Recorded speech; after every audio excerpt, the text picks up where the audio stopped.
Au Sénégal, le débat public devient de plus en plus tendu sur les plateaux télévisés, dans les réseaux sociaux, dans la rue ou même dans certains discours politiques. Les institutions de la République sont souvent attaquées, ridiculisées ou remises en cause sans retenue.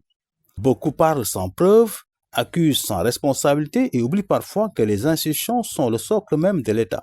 Mais pourquoi en sommes-nous arrivés là? Dans une démocratie, critiquer un gouvernement est normal.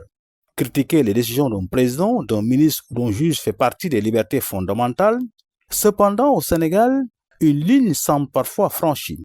Certains ne critiquent plus les hommes, mais discréditent directement les institutions elles-mêmes. Or, un président passe, un gouvernement passe, mais les institutions demeurent. Lorsque la justice, l'Assemblée nationale, les forces de défense ou l'administration sont constamment présentées comme illégitimes, c'est la confiance collective qui s'effondre.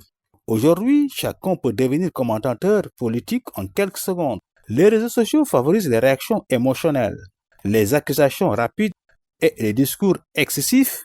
La recherche du buzz remplace souvent la recherche de vérité. Dans cet environnement, l'insulte devient banale.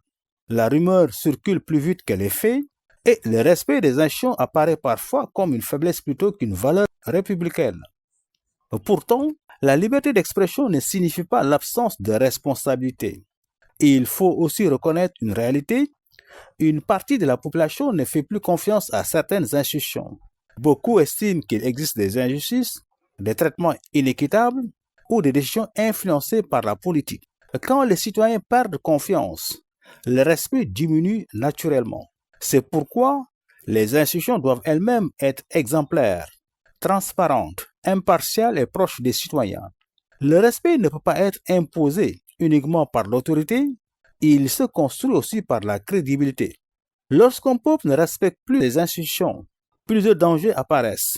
Montée de la violence verbale et politique, fragilisation de l'État, perte de confiance dans la justice, division profonde dans la société, risque d'instabilité. L'histoire montre que les nations solides sont celles où les citoyens savent faire la différence entre le débat démocratique et la destruction symbolique des institutions.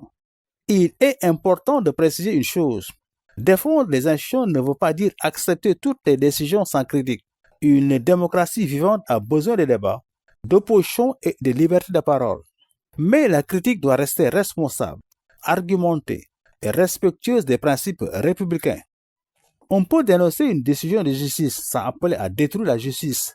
On peut s'opposer à un gouvernement sans affaiblir l'État. On peut être engagé politiquement sans encourager le mépris des institutions.